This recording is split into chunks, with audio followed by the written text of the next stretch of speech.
Brittani was diagnosed at the age of 5, and I remember being on a field trip with her and in preschool, and I thought, man, because her eyes have always been so vibrant and big, and I thought, something doesn't look right. So I told my husband, and I said, I think we need to go to the doctor. So I took her to the doctor, and he just was stumped. And I said, well, my husband has a sty, and he's like, that's exactly what it is, it's a sty. I just kept watching her, and things were just changing quite rapidly, actually. And so I called back, and I said, I think something's really wrong, it's getting large. So by the time 2 weeks came around, it was golf ball size, and it was black and blue. So he said, well, I think I need to send you to an eye specialist. I said, okay. So we went in there, and they found out she was actually blind. You would have never known. She never complained of pain, never that she couldn't see. And at that time, he said, you've got to get to Indy right away.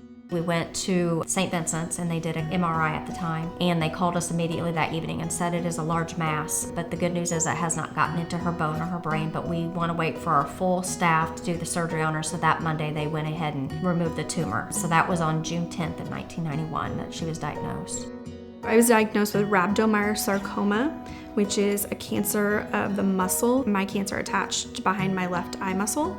So by the time they removed my tumor, it was golf ball size, which is crazy in a little 5-year-old's body. But after a year of chemo and I think it was about 8 weeks of radiation, I was cured of cancer.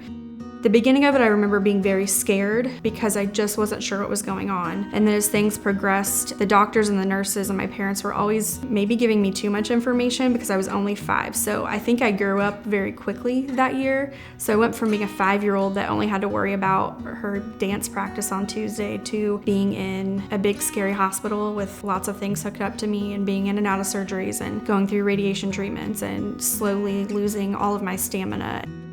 We got connected with the Little Red Door. At the time, my mother was friends with the lady that was the director, and she ran into her and said, told her what was going on with Brittani. She's like, you need to have them contact us. We can help them. And so we immediately did that, and they were, it was like open arms. They were just so inviting, and I just have a very special place in our heart for them.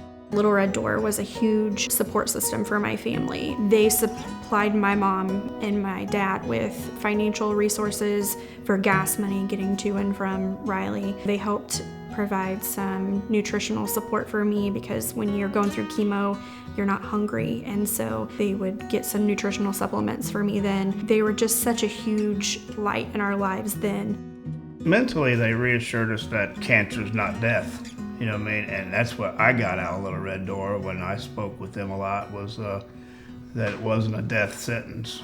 Yeah, they always reassured us, and anytime that we were down, I felt like I could call them because they became our friends. Not only did they help us financially or with supplies, they did offer a lot of, counseling, so to speak, but more of like friendship.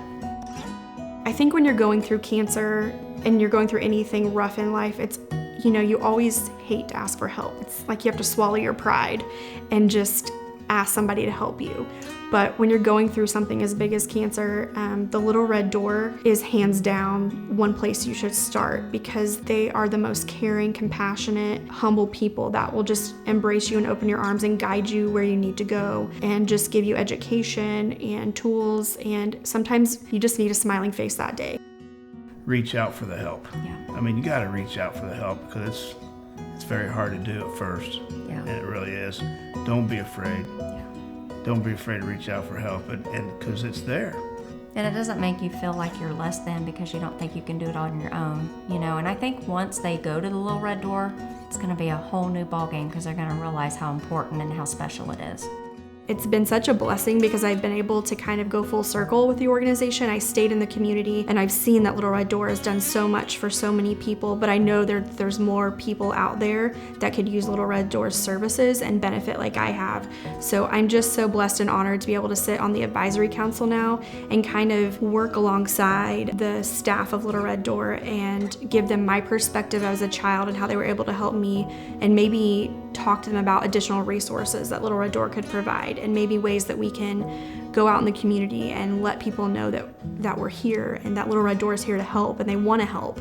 And I think that's the biggest thing that we're missing right now is, we just got to get out there and let more people know about how amazing Little Red Door is for our community.